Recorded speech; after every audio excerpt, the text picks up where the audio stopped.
माजी आमदार हर्षवर्धन जाधव यांनी छत्रपती संभाजीनगर लोकसभा मतदारसंघातून निवडणूक लढवण्याचे जाहीर केल्यानंतर आज त्यांनी त्यांच्या मध्यवर्ती प्रचार कार्यालयाचे उद्घाटन केले। जिल्हा न्यायालयासमोर त्यांचे मध्यवर्ती प्रचार कार्यालय असणार आहे। यावेळी त्यांनी गुढी उभारून शुभारंभ केलाय। तसेच ढोल ताशाच्या गजरात हा उद्घाटन सोहळा पार पडलाय।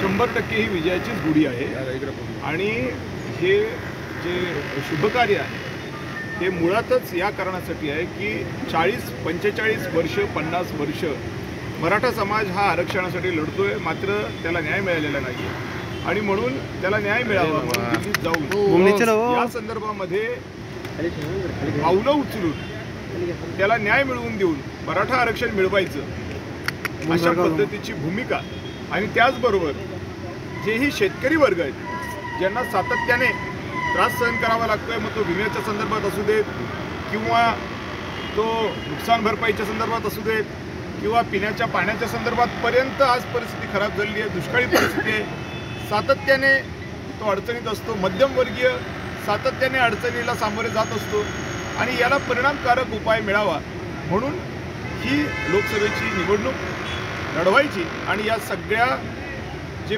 प्रलंबित प्रश्न आहेत या प्रश्नांना न्याय मिळवून देण्याच्या संदर्भातली कठोर, कटाक्ष आणि स्ट्रेट फॉरवर्ड भूमिका घ्यायची।